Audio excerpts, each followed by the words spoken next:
Hello, I'm here to introduce Elle North. I am so excited to have you meet her. She is a woman of my own heart. She helped design my beautiful website. If you haven't seen it yet, she did an amazing job. But Elle is an intuitive mystic and graphic designer for spiritual entrepreneurs.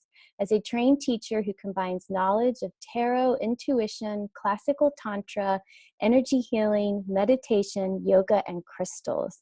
Elle creates unique offerings and courses for soul seekers. Right now, she is enrolling magic makers in her Wisdom Within School of Intuition, an 8-month journey into a deeper communion with your intuitive self.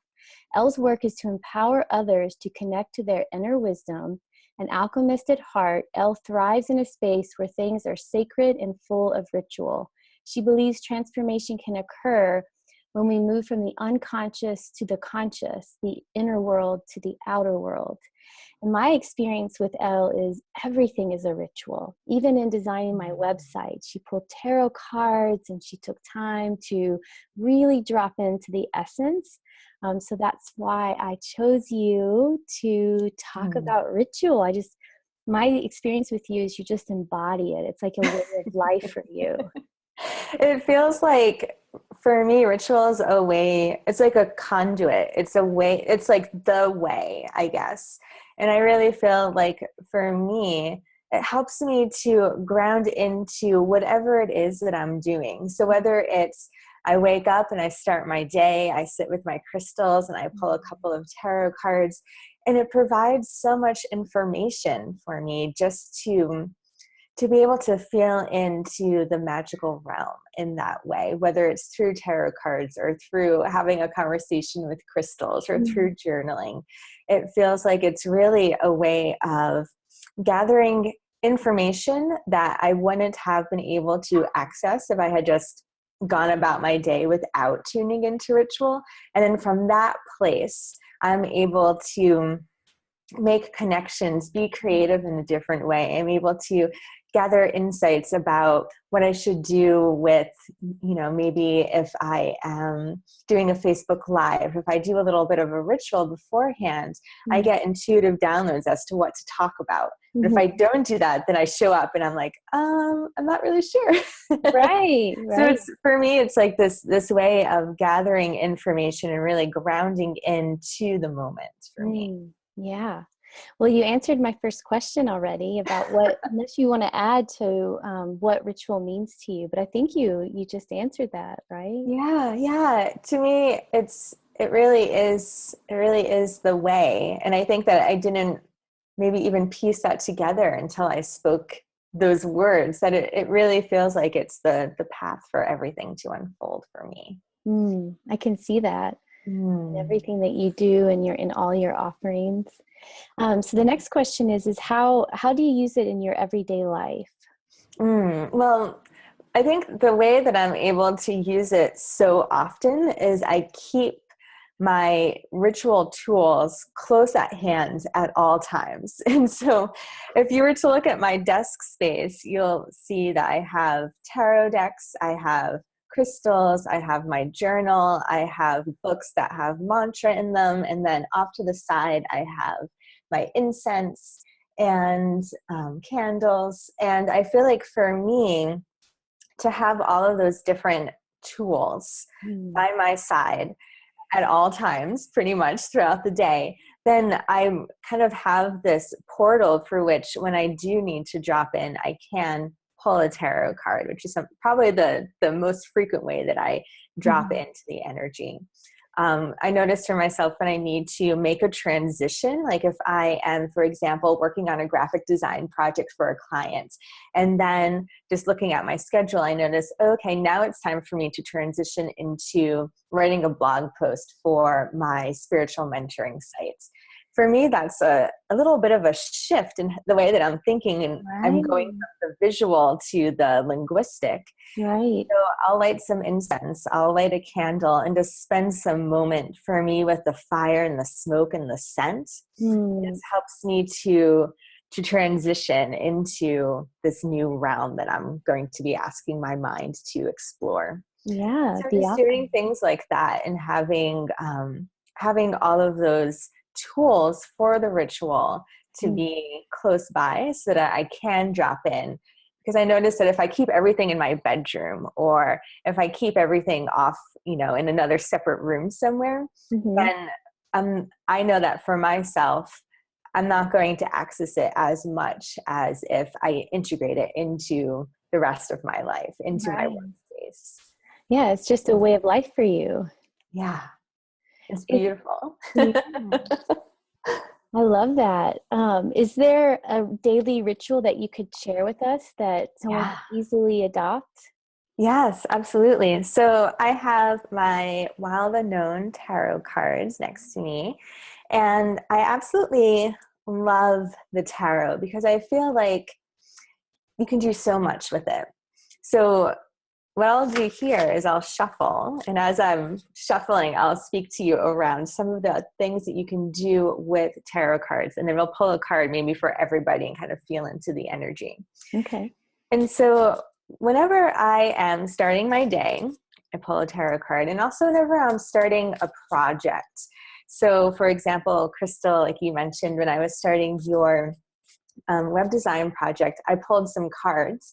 And Mhm. then the same goes for whether it's a big project like a whole website or an ebook or a logo, or Mm. making one graphic for a client, something along those lines.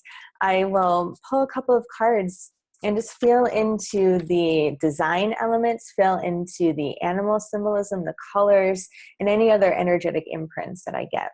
Mm. Sometimes I'll pull a tarot card and I'll use it as a prompt for journaling.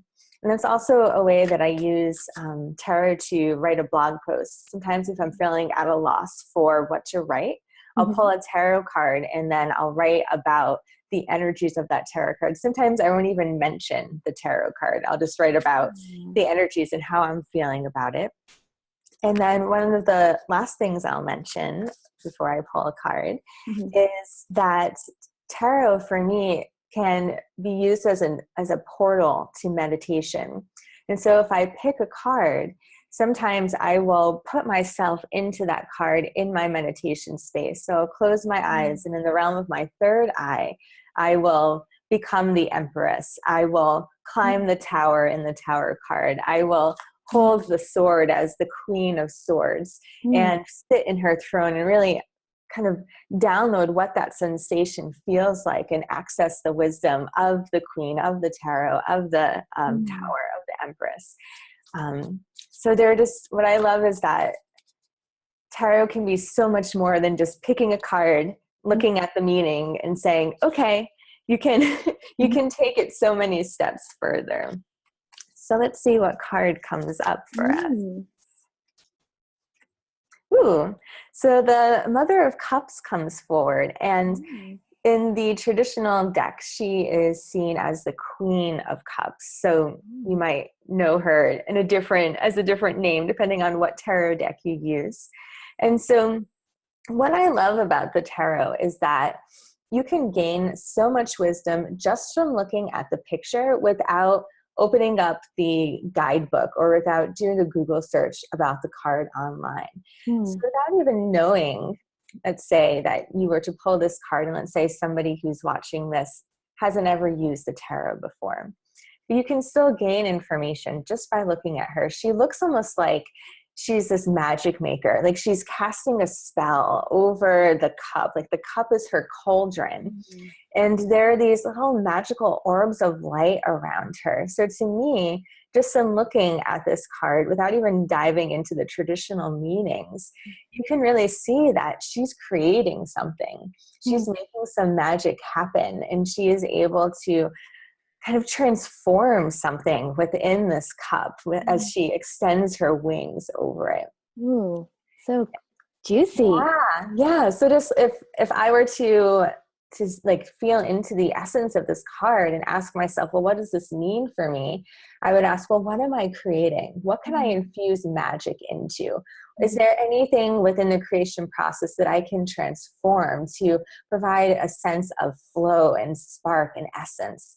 Is Mm. there anything about the creation process that for me is maybe feeling a little bit flat? And how can I spice it up Maybe that means I put a playlist on and I start to like dance around while I'm doing something. Maybe that means that in the creation process, I use some fun colors that I normally might not play with, or I provide something that's fun, that's creative, that lights me up, and that makes me feel like my energetic field is sparkling in the way that hers is.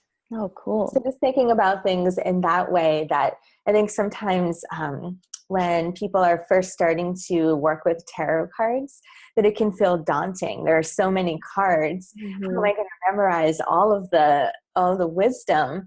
But I think that looking at the card and coming up with your own meaning is so potent and is just as valid as, you know, the couple of sentences that are in the little booklet that you get with your cards, or doing a Google search online. And sometimes, I'd say maybe probably most of the time, that wisdom that you receive without seeking out the outside information is probably the potent medicine that you need in that moment. You're going to gain the wisdom that you need as opposed to somebody else telling you what it means. I think that's where the magic is within the tarot for me. That's empowering. Yes. Is your tarot course, is that an ongoing course someone could take online? Yeah, so it's something that you can sign up for at any time, and it's all delivered in a PDF. And so you can go through it at your own pace. And so I'll have some women who will go through it in a weekend. Some women will take, you know, maybe months to a year. And the whole point of the course is that you come up with your own tarot manual. And so you develop your own meanings for the tarot cards. And then instead of looking in the little booklet that comes with your deck, you look at the journal that you made from your own experiences with the tarot cards. And so you have that to reference. And so that's the purpose of the course, essentially, is to have your own connection with the cards. So you embody it. Exactly. Yes. So I'm not sure if your intuitive school, this might come out after, but I still think, I'm not, totally sure on my timeline, but it's going to start May 1st, right? May 4th. Oh, May 4th. So enrollment closes May 1st. Right. So I have just a little bit of space between when enrollment closes and when the course begins, just to make sure everybody who's a part of it is grounded and settled into the experience. Yeah. Within the intuition school, we began by focusing on grounding, and in that grounding process, we explore our own ideas and beliefs about intuition. We develop a regular practice that will help us to both ground in as we rise up into the higher chakras. And then we explore the different types of intuition, which are called the clairs. So the different ways that intuition can speak to us. So quite often, the clair that's most popularly used is clairvoyance.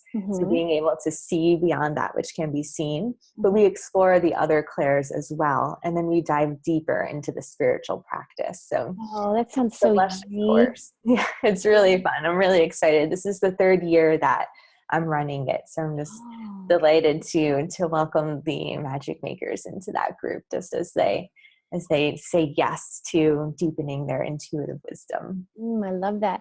Is it available in a recorded version, or is it always sort of a live offering? That's always a live offering, but it's something that somebody could enroll in, and once they're enrolled, they have the live calls recorded and the PDFs on hand. Okay. So you could enroll and then really go through it at any time or multiple times. Yeah. Okay. So how could someone reach you, Elle, if they were interested in some of your delicious offerings? Well, my 2 websites are drawingwithin.com. So like drawing, like an artist within, and drawingwithindesign.com. And so Drawing Within is where I house my courses on crystals and meditation albums and goddesses and intuition, and my spiritual mentoring program is there as well. And then on Drawing Within Design is where I host all of my design offerings. So from websites to logos to ebooks to promotional graphics. And even though they seem so separate for me, they're so deeply intertwined, especially since my focus with design work is designing for specifically spiritual entrepreneurs. So whether they have a specific spiritual business or whether they are spiritually inclined and perhaps offering jewelry or I have one client who is a baker and she makes these gluten-free, amazing goodies for runners, but she still has that mystical, spiritual quality to her. And Mm. so for anybody who has that inclination towards the sacred, that's who I design for. So the worlds interconnect in that way. Yeah. Oh, a true alchemist you are. Well, thank you. Yeah. Thank you so much for your time, Elle. And Of course, it was so fun. Any excuse to pull a tarot card makes me happy. yes. Aw.